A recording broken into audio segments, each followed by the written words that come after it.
Hello, everyone, and welcome to another episode of the Today in Titletown Packers podcast. My name is Griffin. You can follow me on Instagram and Twitter at AllDayPackers. And I'm joined, as always, by my co-hosts, Braun and Mason. Braun, how are you doing, man? I'm doing great. You can follow me on Instagram at Lambo Leapers. You can follow me on Instagram and Twitter at Packer Posts. All right, and we are joined by a very special guest today, Jace Sternberger, tight end for the Packers, going into his second year this season. He was a third-round pick last year from Texas A&M, and we're very excited to have him on. All right, Jace, what's going on, man? Thanks for coming on. No problem. Appreciate you guys having me. All right, Jace, so what have you been doing, during this quarantine situation to kind of stay in football shape? Just really maximizing what I can with what I have. I got my own home. We got a little weight room in our garage set up. I kind of live somewhat in the country, so it's pretty easy to get on the roads and just, go running and do little stuff like that. But not a lot you can do, other than just a lot of push-ups, a lot of different stuff around the house, and then just been trying to stay somewhat busy. My whole family, they're pretty into sports and whatnot, so they're constantly working out too. So, we're always doing something at the house, but taking the dogs for a walk and, just staying low-key. So where are you staying right now? I'm currently back home in Oklahoma with my family. Oh, okay. Okay. That's cool. You been watching any shows, playing any games lately? Yeah, so, I've been hyped this whole time for Ozark's coming out. So obviously I watched that in I think 2 days. I'm already rewatching the whole series again. I just love that show. I'm a big Family Guy, big Rick and I love the adult cartoons, so I watch all that, in the pastime. And then games, I've always played Fortnite, but since the quarantine pandemic, I've started streaming. So the past 2 weeks, I'll say it's probably been up almost a week now. I've been streaming and stuff, so I'm actually in the process of getting my whole room set up with got a green screen coming and all that good stuff. Oh, that's cool. Are you on Twitch? I am. I just got. What's your Twitch name? Jace Stern 87. Okay, I'll shoot you a file. I want to check this out. Sweet, yeah. I'll say, like I said, I just started it about a week and a half ago. So once I get my computer, I'll be able to start playing more. Right now, the only time I play is when I'm over at my buddy's because he has a PC there. So, but yeah, I like it. It's fun. I get a lot of cool Packers fans on there. It's fun. Yeah, so have you played much Madden at all? I mean, you're in the game, so that had to be cool, especially coming in as a rookie and being able to play as yourself. Right. Growing up, I was always, I played Madden, but I was always playing NCAA with my friends and stuff. And then by the time NCAA quit getting made, everybody started to get really good at Madden. And I just wasn't the biggest. I used to be a big sports games player when I was little, but as I got older, I got into the more story modes, the, shooting games and stuff like that. So I didn't take a break from Madden, but then obviously this year when I was on it, I was like, okay, I got to get active on it. And then I was trash compared to everybody else. And I was like, oh my gosh. So I got some dynasties built up, but there's no salary cap and none of that. So I can basically do whatever I want. Okay. What's it like going to Madden from actually playing in the pros? Is it like reading a children's book? How really realistic is it? It's just it's one of those things. It's I've seen this before off Madden. We've had to do this before. I know. Certain things about another team, whatever, just all their rosters because on Madden they have them at this and little stuff like that. Yeah, that's pretty cool, man. All right, I got a quick question for you, Jace. So in your first year, you got to be in a tight end room with probably two of the most mature tight ends in the league. Mercedes Lewis, I think he's going into his 16th NFL season now. Yep, and year then 15. Yep. It's crazy. And then Jimmy Graham, obviously, in his heyday was probably one of the best tight ends in the NFL. I just want to know, how was it being able to play with those two, and what did they teach you, and what did you learn from them? It was no doubt by far one of the biggest blessings I've been encountered with. Just the wisdom that you can just kind of feel their presence. When they walk in a room, and like I said, I grew up watching Jimmy tear up the whole NFC, for years. And then, day one, I'm walking in there and, it was one of those things because, Mercedes was still finishing school up during the OTA. So it was really, I got a lot of time with Jimmy. So, we slowly got to know each other. But, it was kind of cool, like from day one, just hearing him say he's like, "Oh, you're my rookie" and stuff, and I was just like, "All right, like, that's cool." Like, I'm really finna like put all my egos, all how good I think I am, whatever this and that is, to the side, and really just be a sponge and just listen to everything this guy has to say, because it was like, it's always different, that you got coaches who've never played your position before or actually played football. They just got the brains behind it, which is fine.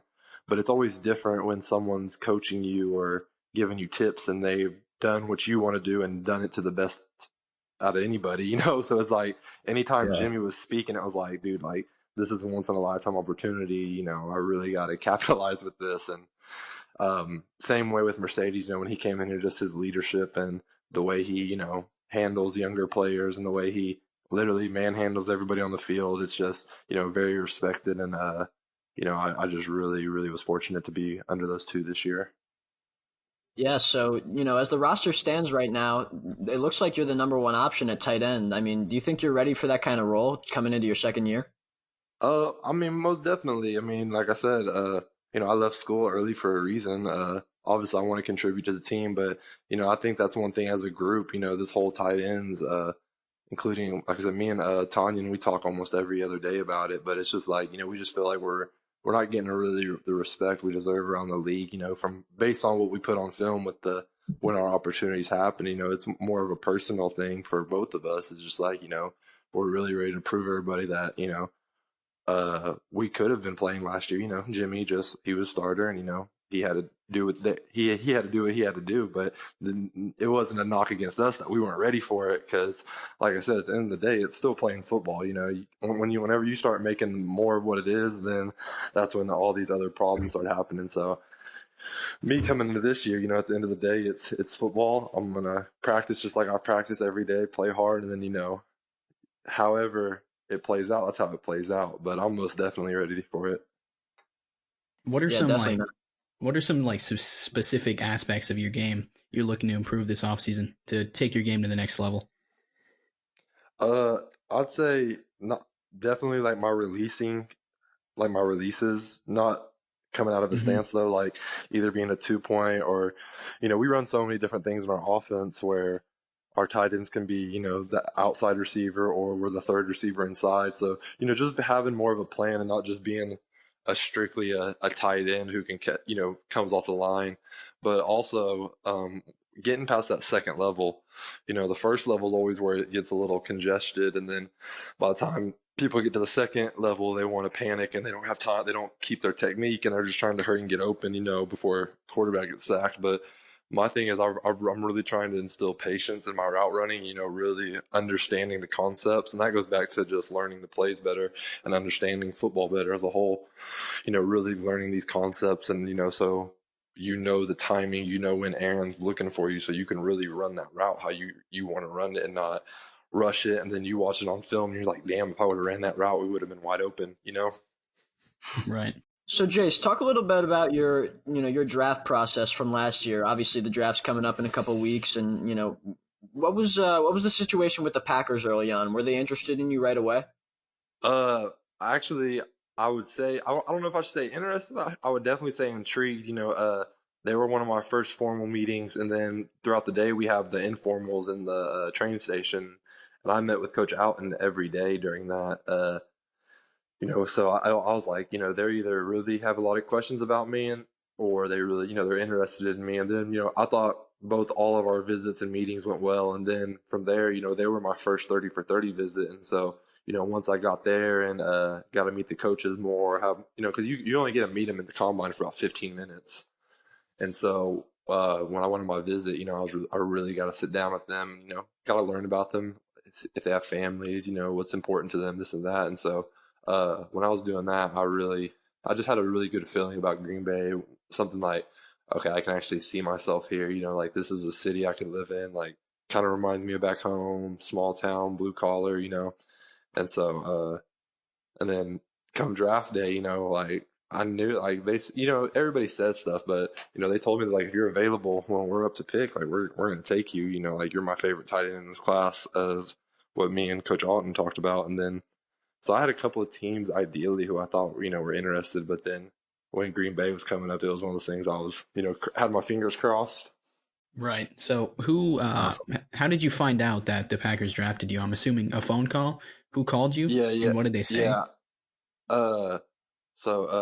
Goody, he gave me the call, and then it was just like, it was typical, like, the Jace, how's it going, whatever, and then Right. like, you ready to be a Packer, and I honestly literally can't remember word for word because once I saw the area code, I kind of blacked out, and Right. it all just it was more of, I was like, who the hell is calling me from Wisconsin? And I was like, oh shit, okay, yeah, like, you're about to get drafted, let's do this.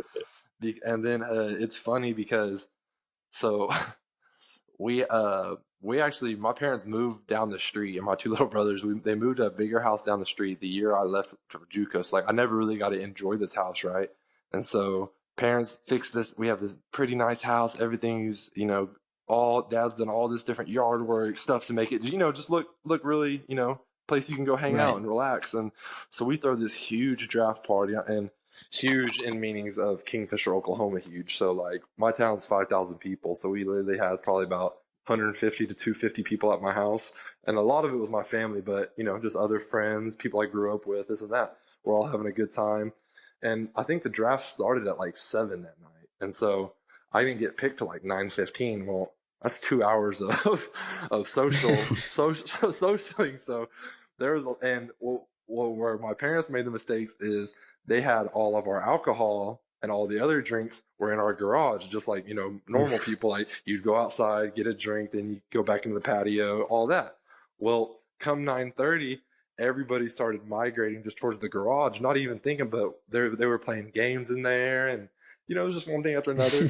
Well, shit, sure enough, I get the call when everybody's out there. So I'm like, I just kind of walk off. I leave the garage. I go out into the driveway. And I'm talking. I don't even think of it because I just know I just got drafted by the Packers. I'm on cloud 9. But meanwhile, Buffalo is on the clock, and so my whole family, everybody's in there. They're like, they're happy, but they're like, Buffalo, like, this is where you have to, not that there's nothing wrong with Buffalo, but like, hey, come visit me in Buffalo. Like, that doesn't sound the most attractive to my friends. I'm like, literally, no one is going to come see me. That's what my parents were thinking. And then the Bills, I think they drafted Devin Singletary. Then literally the look on my parents' faces and like everybody when they were like, no freaking way. Cause then it saw Green Bay was up next. Like, everybody like threw their arms up like you do, like when you make a deep pass in a game, and he breaks the tackle and he has 30 yards to run and you're just holding up the one. Like, literally that's how it went down. And then, like, I kind of hung up and I didn't say anything. I just kind of walked back in the garage, and then, they made the announcement, and then the rest of everything was awesome. That's awesome, man. That's crazy. So it was pretty easy for you going to Green Bay, I imagine, right? Oh, 100%. Such a small town. Do you ever get like recognized in public up there?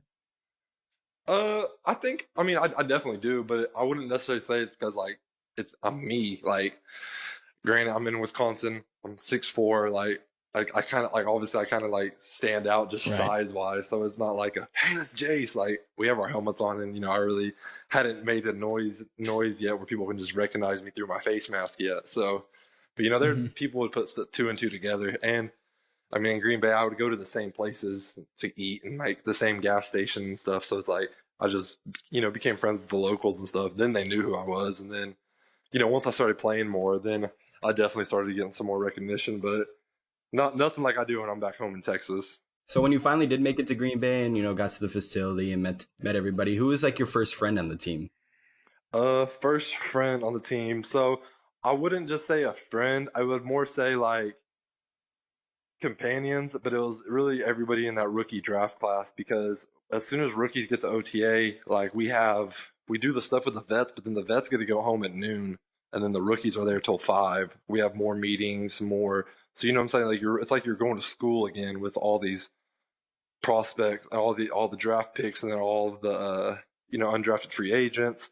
And so like through there, like Manny Wilkins, Curtis Bolton, Elton, Darnell.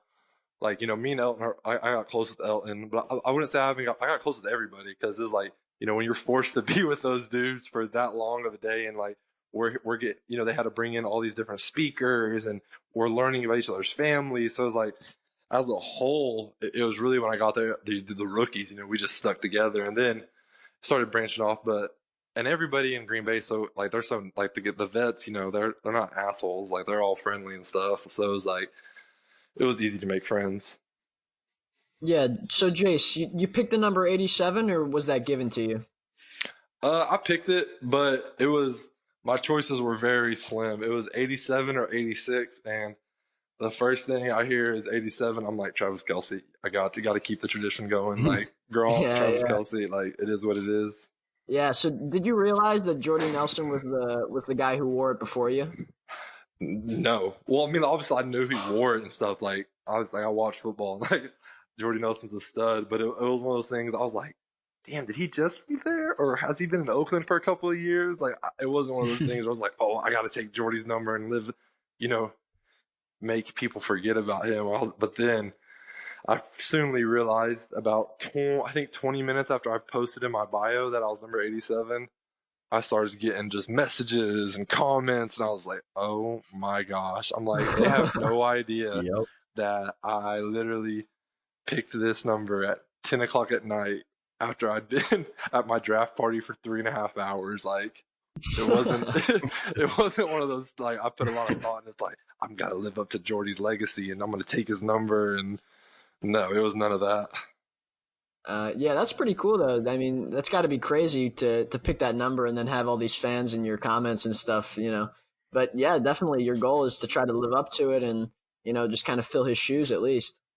Right, and it's one of those things. It was more of a thing after it happened, and I was not responding to anybody. But after it happened, it kind of just it gave me some motivation almost. Of it just like, all right, y'all want to talk to me like this, like keep this same energy in about 2 years. You know what I'm saying? Because it was more of like, now I just got more and more to prove. Because it's like, oh my gosh, like once people get to know me, first they'll realize you weren't doing it for that reason. You know what I'm saying? Like, you weren't taking it in spite of Jordy or any of that. Like, Right. trying, yeah. Then they're gonna be like, oh, okay, like he really just picked 87 because I would never wear 86. Like, I think that's a horrible. I've never even wore 80s. Literally, my tight end coach in college, I was wearing number 10 at A&M at first.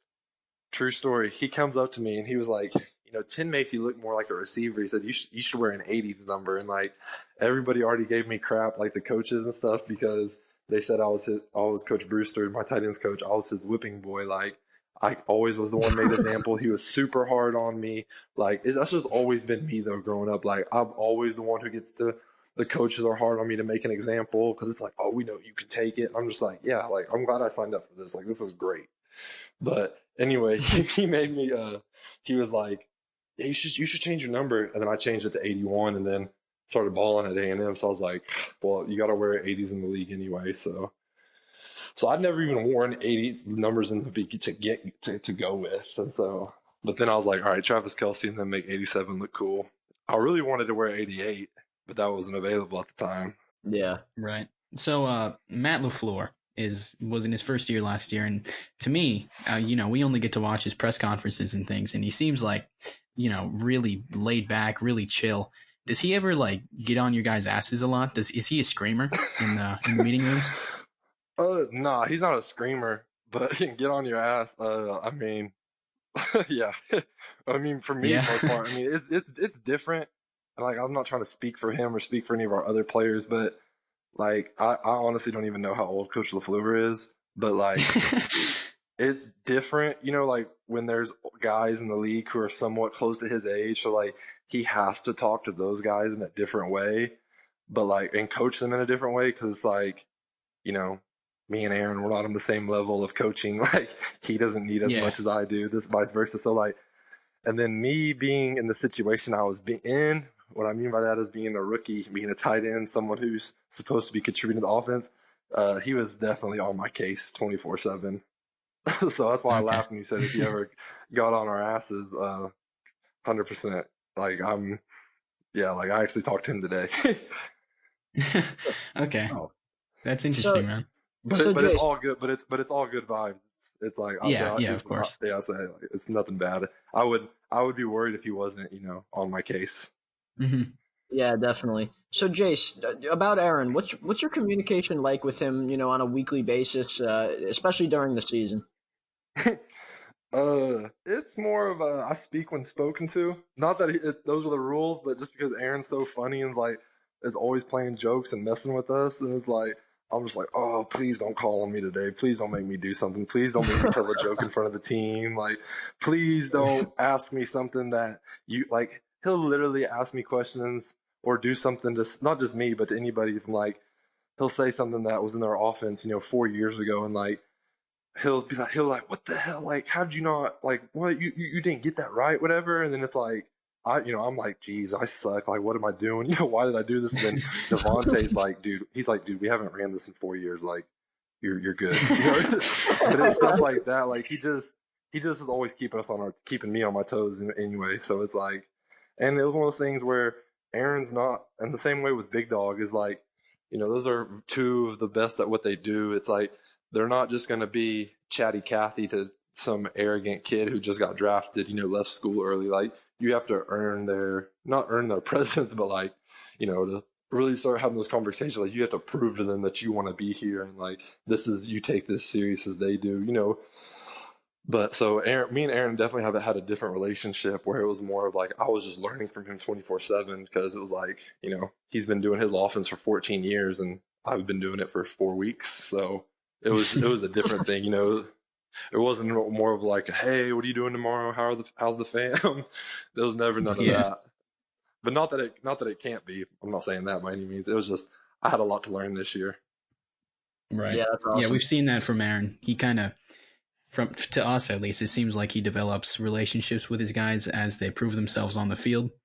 Right, and it's no bad energy on his side. It's just one of those things. It's like just how just as you guys, like if there's someone wanting to start a random podcast, whatever, and it's like you don't know if they're wasting your time, they don't know if you're serious, and it's like you've been doing it for so long, it's like you're not going to waste your breath. Like when realistically, you're not going to be there as long as this kid thinks he. You know what I'm saying? Like kids are in and out of the league and stuff, so it's one of those things. You just have to earn his trust.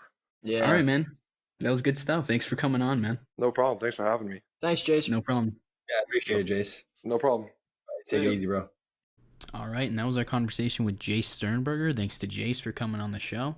And that's going to do it for this episode of the Today in Titletown Packers podcast. Thank you for listening. You can follow me on Instagram at AllDayPackers and on Twitter as well. Braun on Instagram at LamboLeapers and Mason on Instagram and Twitter at PackerPosts.